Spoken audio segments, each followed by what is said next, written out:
어떻게 하나님의 존재를 알 수 있을까? 자, 부제도 있습니다. 그래서 읽어보겠습니다. 사랑하셨고 사랑하고 계시며 지속적으로 사랑하고 계시다는 것을 어떻게 알 것인가? 이 제목으로 오늘 말씀을 전하고자 합니다.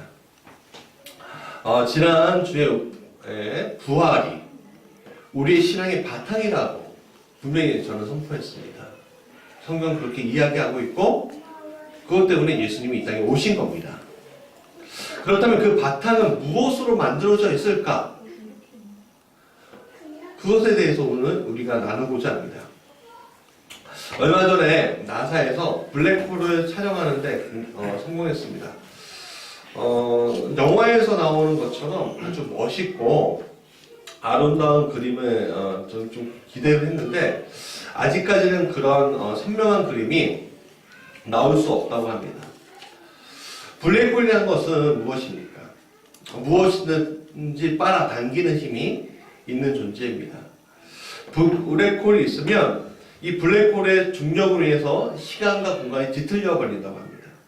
그로 인해 블랙홀에 가까이 가면 시간이 속도가 주변보다 느리게 간다고 합니다.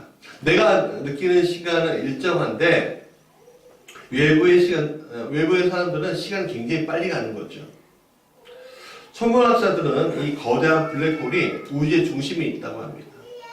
그리고 이 블랙홀에 빨아당기는 힘으로 인해서 은하가 원운동을 한다고 하죠.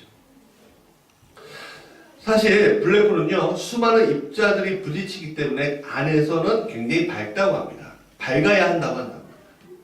그런데 너무 높은 중력이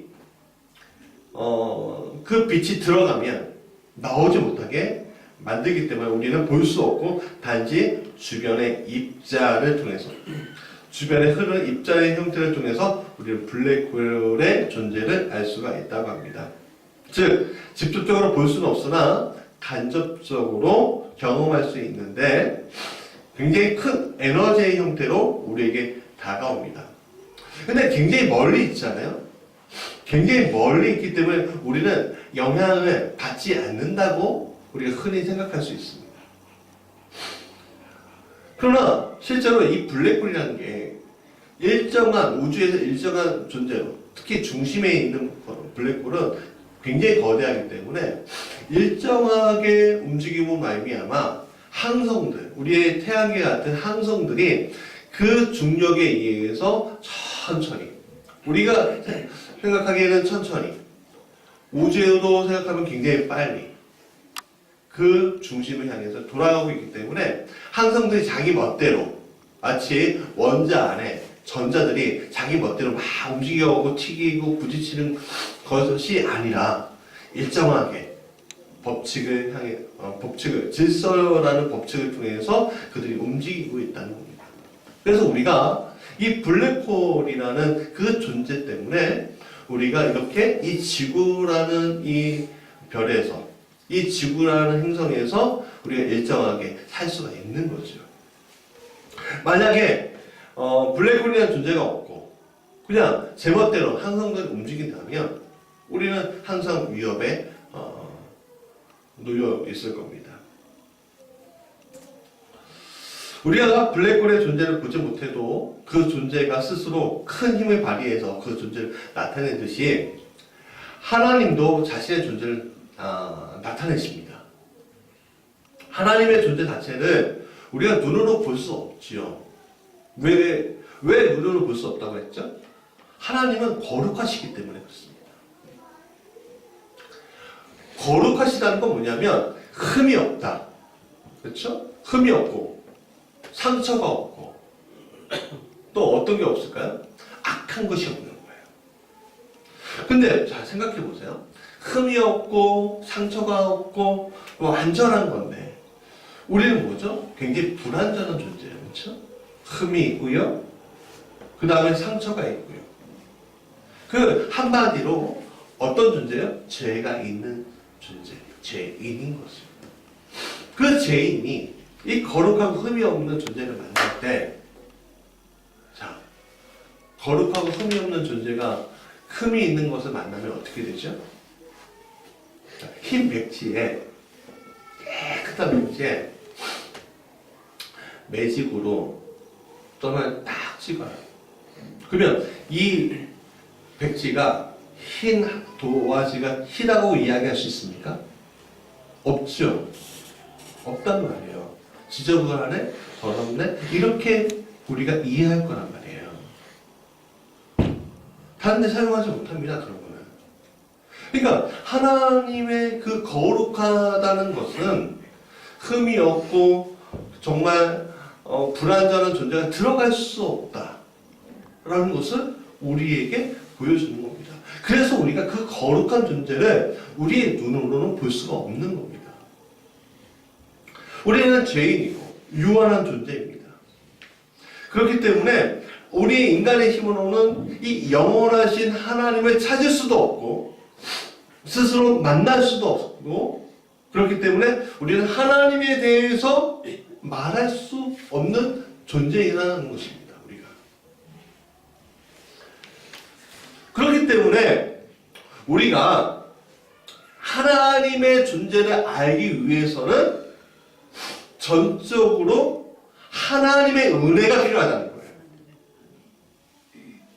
다시 얘기하면 하나님의 존재를 알기 위해서는 하나님 자신이 스스로 우리에게 보여주는 방법밖에는 우리가 알 도리가 없다는 거예요. 그것은 우리가 신학적으로 중요한 단어인데 무슨 말을 하냐면 자기 계시. 계시라는 말은 뭐냐면 드러내 보인다, 드러낸다 라는 뜻이에요. 여러분, 우리가 요즘에 지갑에 현금을 많이 갖고 다닙니까? 아니면 신용카드나 카드로 많이 합니까? 카드로 많이 하죠. 요즘에는 카드지만 카드도 귀찮다고 뭘 해요? 스마트폰으로 해요. 그렇죠? 그러면 돈이 흐르는 것을 우리가 볼 수가 있습니까? 없습니까? 볼 수가 없어요. 우리는 알 수가 없잖아요. 근데 우리가 물건을 취할 때 신용카드나 아니면 스마트폰에 있는 결제 계좌로 보내주면 그 물건을 취할 수 있게 해줍니까? 안 해줍니까? 해주죠. 우리는 돈이 우리 앞에 보이지도 않는데 그런 일들을 해가고 있는 거예요. 그렇지 않습니까? 마찬가지입니다. 마찬가지예요. 오늘 우리는 이 하나님이 주시는 이 질서 안에서 하나님이 우리는 비록 보진 않지만 하나님의 질서로 움직인 이 세계를 보면서 또 하나님께서 직접 말씀하시는 것 통해서 우리는 하나님의 존재를 느낄 수 있게 된다는 겁니다. 이것은 하나님이 인간에게 베푸시는 굉장히 큰 복입니다. 은혜인 겁니다. 종종 많은 사람들이 하나님 자체를 부정하는 경우들이 많아요. 무신론이라고 얘기하죠. 뭐 괜찮아요. 그럴 수 있어요. 보이지 않는데, 그렇죠? 만나보지 못했는데, 그러니까 알지 못하는 게 당연한 겁니다.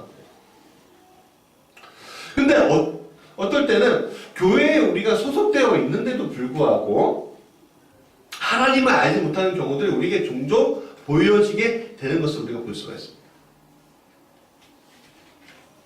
왜냐하면 우리가 하나님의 존재가 이 땅 위에 있다면, 특히 우리 이 예배 가운데 하나님이라는 존재가 우리를 지켜보고 있다고 생각한다면, 느끼고 있다면 우리는 절대로 우리의 심령을, 우리의 생각을, 우리의 중심을 다른 데 둘 수 없기 때문에 그렇습니다.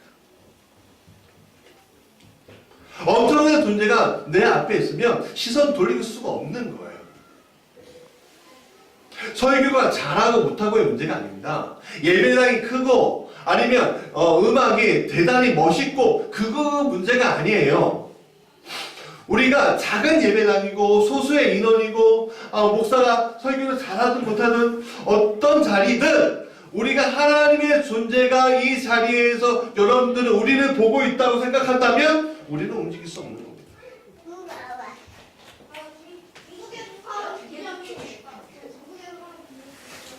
하나님은 철저히 자기 자신을 숨기시는 분이 아닙니다.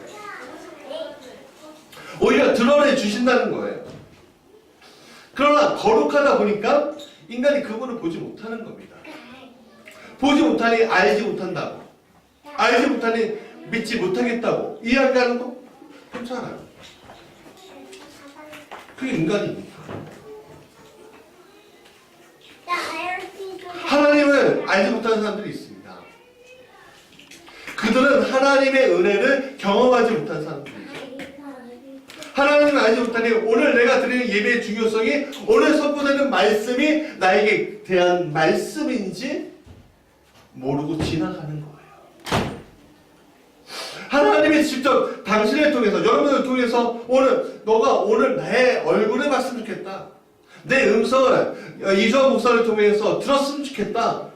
아니 오늘 찬양을 통해서, 오늘 읽은 말씀을 통해서 내가 너에게 하는 말은 네 심령이 들었으면 좋겠다라고 하는 것들을 놓치는 거예요.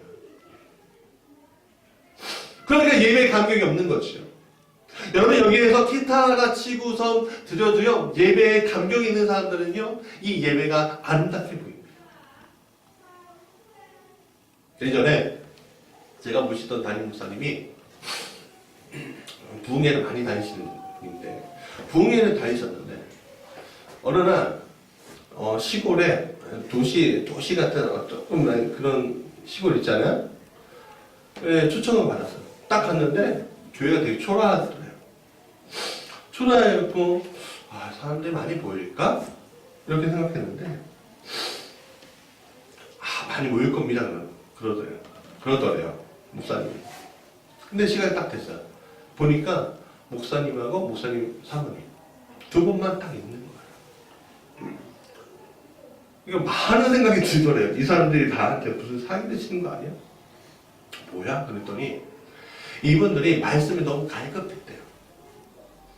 그래서 유명하신 목사님은 우리가 모실 수가 없으니까 그래도 여기가 하나님의 자리에 가득 차 있는 걸 생각하고 해주실 걸 믿고 초청했다는 거예요. 딱 두 분이 있대요. 설교하는데 나도 모르게 눈물이 막 흐르더라고요. 총무선사가 임하는 듯 했대요. 두 명인데 그 두 명의 눈 가운데 눈물이 흐르면서 예배에 감격이 있는데 아무 피아노도 없고 아무것도 없는 이 작은 예배당에서 하는데 여기에 성령이 가득 찬 것을 느꼈대요. 여러분, 몇 명 아니어도 좋습니다. 하나님 앞에 집중하고 하나님 앞에 서 있는 사람은 시스템, 환경을 초월하는 겁니다. 그러나 그렇지 않은 사람들은 예배에 대한 감격이 없고 말씀 속에서 길을 찾지 못하는 거죠. 말씀보다는 세상의 한권과 어떤 지혜자의 목소리를 더 따르거나 우리 자신의 주관을 더 강력하게 내세웁니다. 그렇게 될 때 그들에게 나타나는 현실은 뭐냐면 지금 하나님이 나에게 원하시는 게 무엇인지 알지 못하는 거죠. 여러분들에게 하나님이 원하시는 길이 지금 무엇입니까? 알고 계십니까? 느끼고 계십니까? 지금 이 순간 여러분들에게 하나님 무엇이라고 이야기하고 계십니까? 그렇게 경험하고 계십니까?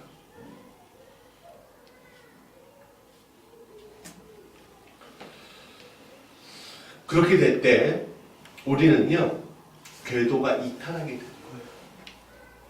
지구를 도는 인공위성이 있어요. 자신의 궤도 오늘 정확하게 안착하지 못하면요, 결국 돌고 돌아서 어디로 떨어져요? 지구로 떨어지게 됩니다. 자신의 역할을 못하는 겁니다. 그 위성을 위해 투자했고 만들었던 과학자, 기업가, 사용자들의 바람대로 되지 못하는 것입니다. 궤도를 이탈하면 하나님이 우리에게 목적하신 바를 이루지 못하게 되는 것입니다. 그렇기 때문에 오늘 하나님은 우리에게 그 자신을 드러내시는 거예요. 정확하게 하나님 중심으로 했고 둘라고 하나님의 질서 안에서 너가 생활하라고 하나님의 질서 안에서 네 삶을 드러내라고 하나님이 우리에게 드러내신다는 거예요. 하나님은 우리에게 분명히 창조하신 목적이 있습니다. 여기 90살 이순애 권사님 계셔요. 100세를 향해서 달려가시겠죠? 아니에요? 100세까지 하세요. 고선조까지 보셔야지. 아무것도 못하시는 할머니일까요? 되게 굽으셨어요. 그럼 목적이 없으실까요, 하나님이? 지금? 아니요. 저는 저희 할머니예요, 저희 할머니. 저는 이순애 권사님이 오늘 저를 통해서 역사하고 있다는 걸 봐요.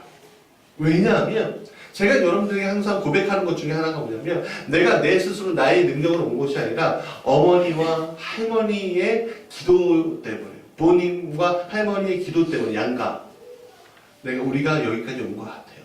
그렇게 고백하잖아요. 목적하신 바가 있다니까요. 제일 저기 어린 하준이가 있습니다. 태어난 지 몇 개월 안 됐죠. 100일도 안 됐어요. 그럼 제 아이한테 목적하신 바가 없을까요? 오늘 이 시간, 이 순간에? 우리는 알지 못해요. 그러나 다 목적하신 바가 있다는 거예요.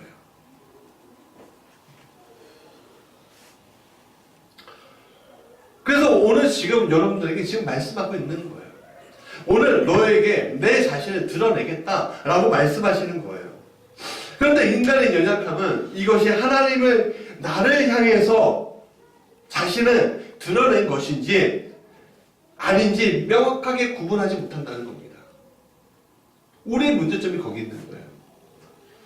우리의 어떤 무의식적인 세계 안에서 우리의 무의식이 있죠. 의식이 있고 무의식이 있잖아요. 그렇죠? 그 무의식 안에 우리의 정신 안에 문득 드는 생각들 문득 하는 행동들 사건들 우리가 지금 계획하지 않았던 것들 그런 것들 가운데 그것들이 나타날 때 이게 하나님이 원하시는 거야? 하나님 말씀하시는 거야? 우리가 명확하게 구분하지 못하잖아요. 다 명확하게 구분해요? 여러분 저도 구분하지 못할 때가 많아요. 예를 들어볼까요?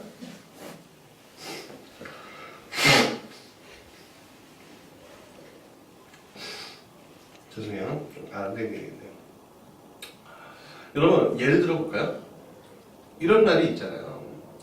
오늘 꿈에 조상님이 6개의 숫자를 알려주셨어. 여러분 또 이렇게 하지 않습니까? 얼마 전에 수원인가요? 조현병 환자가 환청이 들리고 환상 속에서 어떻게 해요? 화난다고 불을 지르고요. 내려오는 사람들을 죽이잖아요. 5명인가? 그렇게 죽었잖아요. 여러분 그게 왜 그런 건지 아십니까? 구분하지 못하는 거예요. 구분하지 못하는 거예요. 이게 하나님의 말인지 사탄의 말인지 세상의 말인지 구분하지 못하는 거예요. 그렇다면 오늘 우리는 어디에서 하나님의 계시를 만나는 것이 안전할까? 그것은 결국에는 성경이라는 거예요. 여러분 성경의 수많은 고백들은요 하나님을 경험하고 나온 가장 안전한 자리에 있는 고백들이에요. 무슨 말이냐? 여러분 서점에 가면 수많은 책들이 있잖아요. 여러분들 경영서 중에 수많은 경영서도 있고요. 문제도 수많은 게 많아요. 그럴 때 여러분들이 하나 택해야 되겠다라고 생각할 때 어떤 걸 택해야지? 어떤 걸 특히 고민하잖아요. 그래서 막 찾아봐요. 제일 좋은 게 뭔지. 그러면서 사긴 사는데 뭐 추천서도 있고 뭐 경험서도 있지만 우리가 어떤 걸 사죠? 제일 경험자의 이야기가 들어있는 거. 그쵸? 제일 좋다고 이야기 들은 거. 나도 도움 받았다고 얘기해줬던 거, 추천해줬던 거. 그거 고르잖아요. 근데 성경이 그거예요. 신앙서적도 많아요. 근데 그 신앙서적들 중에 여러분 건전한 신앙으로 고백된 책들도 있지만요. 그렇지 않은 책들도 굉장히 많습니다. 인터넷도 마찬가지예요. 인터넷에 기독교에 대한 건전한 기독교적인 생각을 가지고 이야기하는 것도 있지만 이단 사이비가 그런 것들을 많이 자각했어요. 근데 여러분 구분하십니까? 여러분들 어른들 보니까 페이스북이나 아니면 카카오톡으로 막 정보들을 입수해요. 근데 되게 저한테 가끔 오더라고요. 어떤 분이 전해줘고 딱 보니까 다 가짜예요. 진짜가 아니고 없어요. 그러니까 오늘 우리에게 말씀이라는 것이 가장 안전하게 다가올 수 있는 게 뭐냐? 우리가 어디에 초점을 맞출 수 있느냐? 어떤 걸 우리가 해야 되는 거, 봐야 되는 거냐 할 때 우리는 성경을 들이대는 거예요. 그래서 캐논 기준이잖아요. 하나님을 경험한 사람들의 이야기가 성경이라고 했어요. 그렇죠? 제가 성경을 뭐라고 했죠? 역사책이라고 했어요? 문화책이라고 했어요? 뭐라고 했죠? 신앙 고백서라고 얘기했잖아요. 하나님에 대한 신앙을 고백한 사람들이 엮은 책이라고. 그거 우리가 과학적으로 인문학적으로 보면 안 된다고. 세상 사람들은 그 성경을 볼 때 거짓말 같은 책이지만 믿는 우리가 볼 때 그 성경은 뭐예요? 진실한 책이라고 제가 분명히 말씀드렸습니다. 이런 하나님이 직접 계시한 사건들이 망라된 성경은요, 우리 가장 안전한 지대에서 하나님을 만나게끔 만들어준다는 거예요. 물론 하나님을 만나는 자리가 성경만 있는 것은 아닙니다. 오늘 우리가 소풍을 하지만 그 속에서 햇살이 비치는 걸로 아니면 새가 지저귀는 걸로 바스락거리는 그 소리로 물이 떨어지는 그 소리로 하나님이 여러분들에게 말씀하실 수 있어요.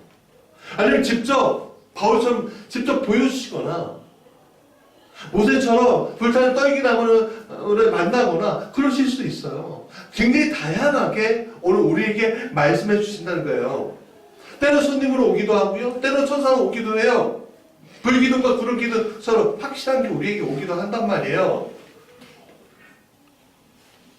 그렇게 보여주신다는 거예요. 그런데 가장 확실한 방법은 우리가 믿음이 연약할 때 우리가 자기의 궤도를 아직 찾지 못하고 올라가야만 할 때 자기 궤도를 찾을 수 있게끔 만들어준 게 뭐예요?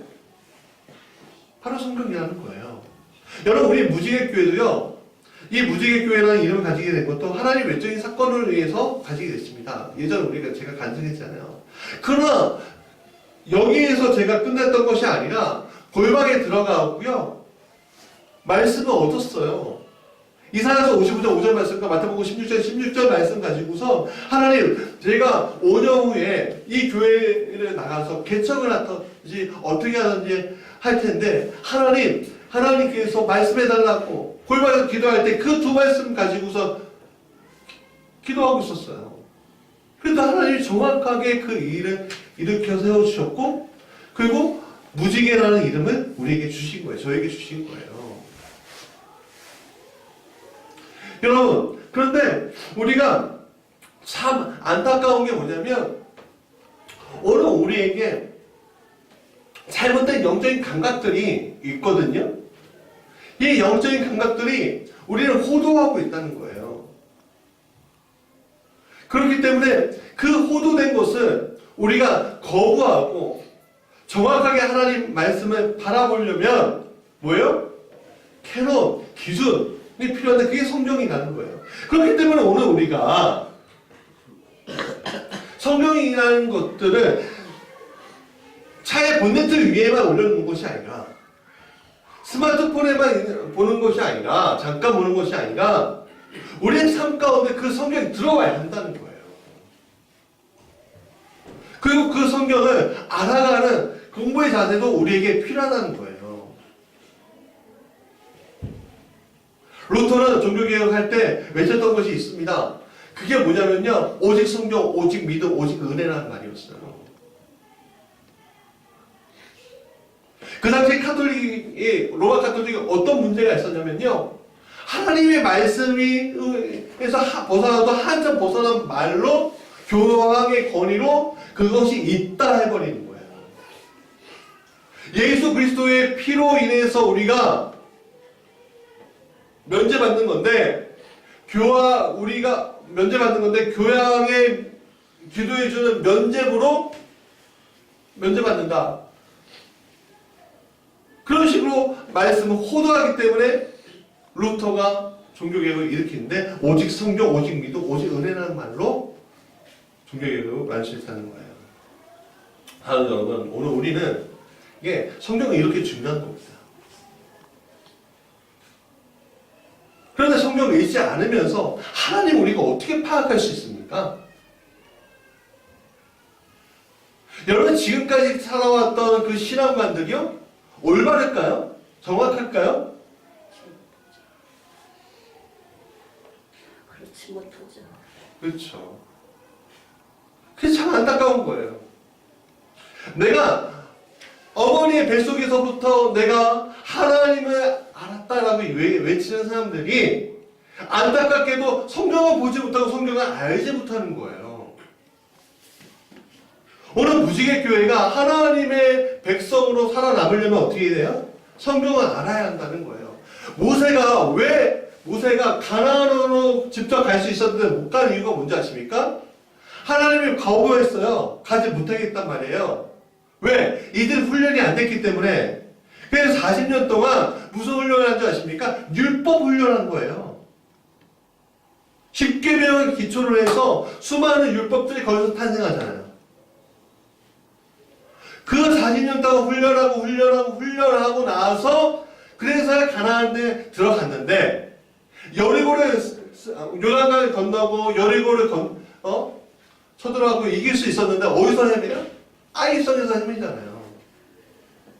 세상이 만만하지 않습니다. 여러분 다 아실 거예요. 그러나 하나님의 세계는 더 크다는 거예요. 근데 그 하나님의 세계가 더 크고 하나님의 능력은 엄청나게 우리를 감싸는데, 우리는 하나님의 능력을 감싸는 그것들을 모르고 세상이 무서운 거예요.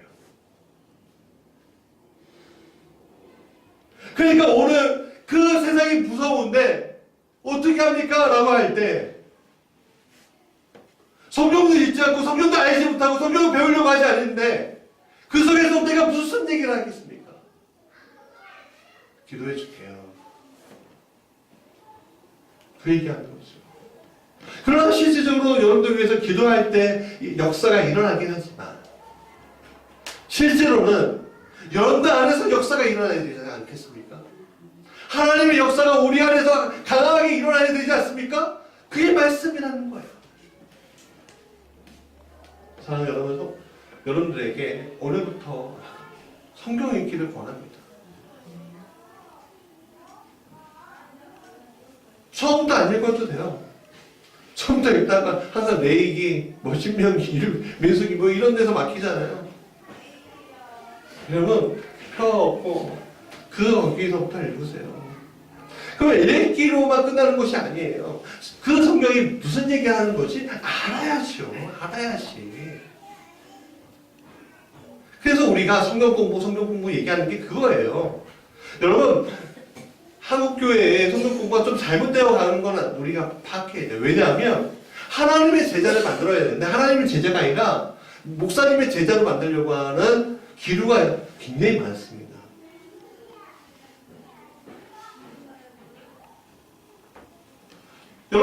무지개 교회 제자가 되라는 얘기가 아니에요. 제 제자가 되라는 얘기가 아니에요. 하나님의 제자가 돼야죠. 세상을 이기는 그리스도인, 그게 다른 사람의 이야기가 아니라 오늘 우리의 이야기가 돼야죠. 여러분, 큰 교회의 장로가 세상을 이기는 힘이 있겠습니까? 안 아니면 작은 교회라도 하나님께 순종하고 무릎 꿇고 기도하고 말씀 속에서 하나님을 발견하는 사람이 하나님께 쓰시는 사람이겠습니까?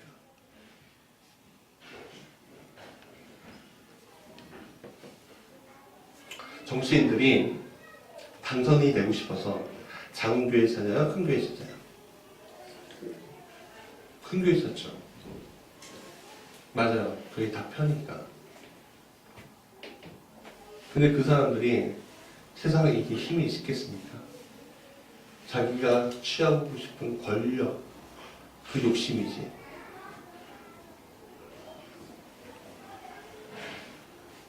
여러분, 그런 사람이 세상을 바꾸는 것이 아닙니다. 여러분들, 이 세상 올 때 화가 나고, 이 세상 올 때 분노하고, 뭐 그런 것들이 올라오십니까? 잘 된 겁니다. 그거 필요해요.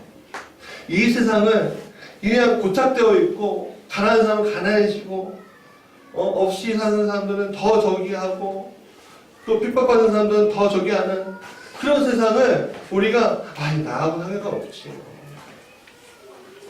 그렇게 생각하는 것이 이건 뭔가 문제가 있지?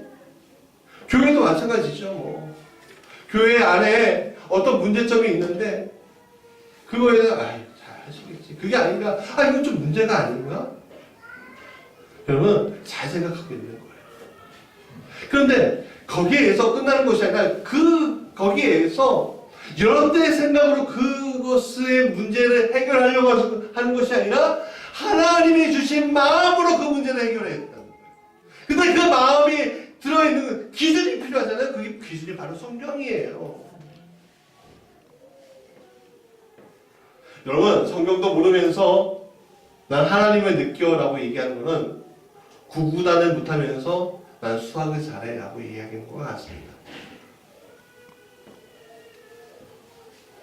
사랑하는 성도 여러분, 여러분들에게 신학교를 다니라고 이야기하는 것이 아닙니다. 여러분에게 어려운 신학을 전공하라는 것도 더더욱 아닙니다. 여러분들에게 말씀드리고 싶은 것은 하나님 여러분을 사랑하시고 있다는 것. 다시 하나님이 여러분을 사랑하셨고 사랑하고 계시며 지속적으로 사랑하고 계시다는 것을 여러분들이 경험했으면 좋겠다는 거예요. 그럼 목사님은 다 경험하고 있어요? 네, 전 경험하고 있어요. 넘어지지 않아요? 넘어지죠. 무너지죠. 때로는 실수하죠. 그러나 제가 놓치지 않는 게 있습니다. 그건 말씀이에요. 그 말씀이 나를 이렇게 세우시는 거예요.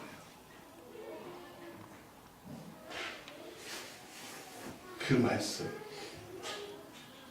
듣기만 하지 마시고 보시고 보기만 하지 마시고 읽으시고 읽기만 하지 마시고 공부하십시오. 큐티라는 좋은 도구도 있습니다. 세상에 여러분들 가치관, 생각들이요 그게요 하루가 지나면 또 달라지고요 하루가 지나면 또 달라지는 경우들이 많습니다. 그렇지 않기 위해서는 말씀이 들어가야 돼요.